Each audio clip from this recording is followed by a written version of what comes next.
Right now at 6, too many absences starting to add up. Well, by the time they're 12th graders, they've lost a whole year of school. The local district that appears to be especially hit hard.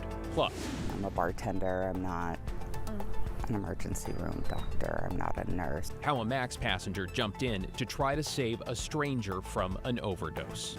Then, more than $1 million stolen by a woman, authorities say, who pretended to work for a Portland nonprofit. There were some flags about the transaction, but it wasn't blocked in time. And relief from the big boost that'll keep them in Hillsborough as the Hops gear up for their home opener.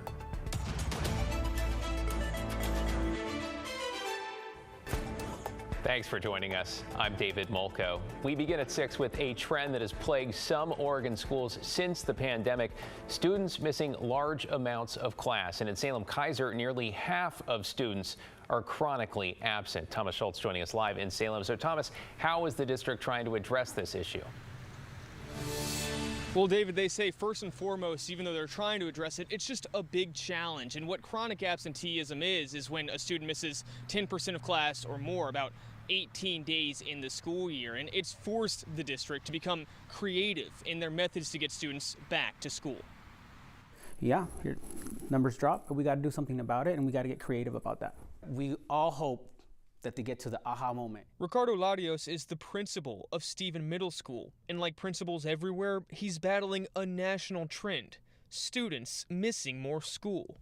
Right? If you miss a lot of days of school over time, for some students, it could equal, by the time they're 12th graders, they've lost a whole year of school.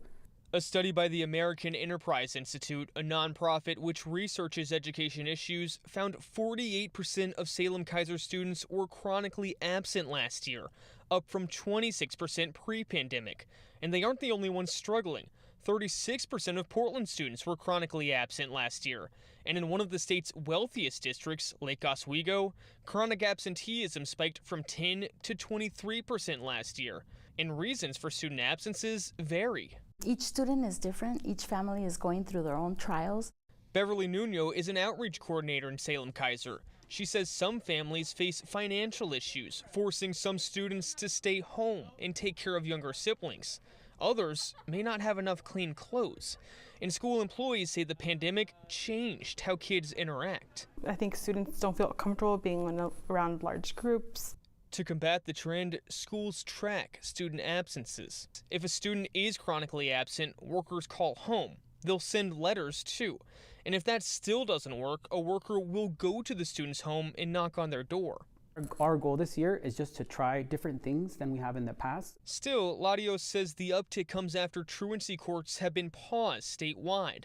And in 2021, Oregon lawmakers removed truancy fines for families. Larios says the threat of fines could help reduce some absenteeism. Yeah, ideally, yes, if we had our state partners and those kinds of systems set up and running, that is another avenue, another tool that we can use to help that. But if that's not happening, we can't wait for the courts to open up again. And workers say truancy fines aren't the only thing needed. The times right now are kind of hard with the cuts that we're going to have, but we need more employees to connect with the students directly. So it's a hard problem without any simple solution, because every situation, like they say, is just so unique. And Salem-Keizer school officials say they're doing the best they can without state help, without things like truancy fines. Now, we reached out to the governor's office to see if maybe truancy fines would be something they'd look to bring back in future legislative cycles. We haven't yet heard back. David? Yeah, taking it one day at a time. Thank you, Thomas. In tonight's headlines, police have just made an arrest in a deadly shooting at Wallace Marine Park in Salem. A SWAT team tracked down the suspect, 23-year-old Arlie Thompson, to a home on North Star Court this afternoon. Thompson is accused of killing Charlie Hodges. Investigators say this started with a fight over property at a homeless campsite early Thursday morning. Thompson faces second-degree murder charges. A former Portland firefighter was sentenced today to 8 years behind bars for kidnapping a man and locking him in a storage container, apparently over stolen marijuana. In 2021, authorities say 48-year-old Douglas Borland and 2 associates kidnapped Colby Fleischman outside a downtown Portland steakhouse, then drove him to a farm in Estacada and locked him in a storage container. The men apparently believed Fleischman had stolen tens of thousands of dollars from a dispensary that Borland owned. A jury found Borland guilty on 2 counts of kidnapping. He was put on administrative leave by Portland Fire after the incident and was fired today. Also in Clark County tonight, officials have identified the man who was shot and killed earlier this week with a bow and arrow. 42-year-old David Collins Sr. of Vancouver was found dead Tuesday morning in a driveway on Petticoat Lane that's just outside the city limits off State Route 500. A witness told investigators that Collins and another man, Richard Vanderhook, had been fighting. Authorities say Vanderhook called 911 and that he had shot Collins, who he called an acquaintance. Collins was dead by the time deputies arrived. Vanderhook is facing a charge of second-degree murder. And in Vancouver, police have arrested a man they say pointed a gun at another parent who was trying to break up a fight. This was March 22nd at the Vancouver Mall food court, where several teens got into a fight. By the time police got there, the suspect, Giorgio Stevens, who police say was also a parent, had left. He was arrested this morning, is now facing a charge of felony harassment. Ashley? Well, we've seen some showers today. We've seen some overcast skies. Here's a look outside at the Rose at our Wells Fargo camera right now. 50 degrees out there. Just a little bit warmer than we saw yesterday. Yesterday, our high 49 degrees in the city. So we're looking at mid-50s here in the metro area, 55 degrees in Kelso. Similar out there if you're on the coast, and the coast has certainly been sunny and gorgeous. 54 degrees in Tillamook, 56 in Astoria, 50s all the way down that I-5 corridor. A little bit chillier if you're in central and eastern Oregon, and these temperatures are going to stick with us all the way through this very overcast weekend that we have. Here's a look at some of the scattered showers that we've seen across the Pacific Northwest here in the past couple of days. These really continuing. We're going to get a little bit closer look at Hillsboro, because the Hillsboro Hops have their home opener coming up in just the next hour or so. Orlando's up there, and I'm sure he is dodging some of these showers right now, though we should see them clear up just a bit in the next couple of minutes. We might even get a look at the sun for sunset. We'll talk about what we're going to see this weekend and your next 7 days coming up. Yeah, hoping they'll hold off at least for opening night. Thank you, Ashley. Developing this evening, prosecutors say a woman living in Florida was able to dupe the city of Portland into wiring her over $1 million. Sydney Dorner's in the newsroom to break down how investigators say she pulled off this scheme. Sydney? Yes, David. According to prosecutors, 39-year-old Chantel Williams pretended to be an employee for a Portland nonprofit Central City Concern. They say using a fake identity, she tricked the Housing Bureau into sending $1.4 million to her LLC back in April 2022. The only issue is the money was supposed to go to building low-income housing, so it didn't take long for the city to notice. Williams also wasn't shy on social media, even showing off the car she bought her mother and promoting her hair care line she would use to transfer funds. By May 2022, detectives realized the breach in the city's cybersecurity network. Now Williams is facing several charges of theft, computer crime, money laundering, and conspiracy. The alleged crime is the largest theft of public funds in Portland history. Professor Tung Yin from Lewis and Clark Law School says because the alleged theft affected a public agency and a nonprofit, that may increase the penalty if Williams is convicted. An agency that's helping low-income people who have the least, and the money's being taken away from that. So we're essentially harming those who have the least in our society, and it's allegedly being used for personal gain. So I think that would be considered an aggravating factor. Now, we reached out to Central City Concern, who said they have no comment on the case. As for Williams, she will return to the courtroom next month. David, back to you. Yeah, such a bizarre story there. Thank you, Sydney. All right, we have another troubling example tonight of the drug crisis facing the Rose City after a man died on a MAX train after an apparent overdose. Blair Beth spoke with the passenger who tried to save his life.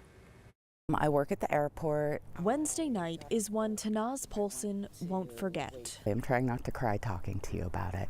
She was on the MAX Red Line heading home from work at the airport when she saw a man unconscious a few seats away. I walk over and I see a man who is purple, slumped over, with a syringe in his arm, completely unresponsive. So I grabbed the Narcan and I put 1 dose in his nose while holding his head up. She gave him 4 doses before first responders started CPR. It was the second time Tanaz had administered Narcan to someone on the MAX train. I'm a bartender. I'm not an emergency room doctor. I'm not a nurse. I'm not a trained field medic. The man that night did not survive. The cause of death has not yet been released. Some see it as a sign that drug use on public transit is becoming all too common in Portland. For that to happen is not surprising in the least. It's public transportation, and the drug use is so rampant here, then all the train operators and bus drivers should be carrying Narcan. Now, a spokesperson for TriMet tells us they don't keep Narcan on board, and they say that's because their focus is on safely transporting riders and that their operators are not trained to administer Narcan. I don't think it's good because it's going to be more death. I think it's wasted potential, and I think it could be really helpful a lot of the times. The TriMet tells KGW in a statement that since 2022, they have more than doubled their security staff. Transit police and the TriMet safety response team both carry Narcan, but the drivers do not. However, all TriMet vehicles have systems in place for the drivers to call for emergency if needed. Riders aren't sold that goes far enough. I've seen people with foil sitting back smoking whatever they smoking. It makes me feel like very unsafe to be riding public transportation. I think that TriMet needs to step up their game. Now, a TriMet spokesperson tells us they support the new state laws prohibiting drug use on public transit and making drug possession a crime again. And in the coming months, their plan is to teach riders about those new laws. David? Blair Best in Southwest Portland tonight. Thank you, Blair. We have an update this evening on a sewage spill that's been impacting an industrial area in North Portland for the last couple of weeks. The city says emergency repairs on the pressurized sewer pipe under the Columbia Boulevard Bridge have now been completed. However, crews had to dig into the bridge embankment to reach that pipe, and it's going to take some time to assess and repair the bridge before it can reopen. That means it'll be closed to traffic through late May. Detours remain in place. Straight ahead at 6, take me out to the ball game. We're just minutes away from opening pitch for the Hillsborough Hops home opener, and Orlando is live in the middle of the action. That's next. Coming up next on The Story, we'll have part 2 of my exclusive interview with Governor Tina Kotek on environmental issues in Oregon. We talked about offshore wind on Oregon's southern coast, where many people are feeling left out of the conversation, especially tribes and fishermen. I agree with local communities that this hasn't been the best process. There are concerns as Oregonians that we want to address. Our fishing industry, the cultural impacts of that related to our tribe's concerns.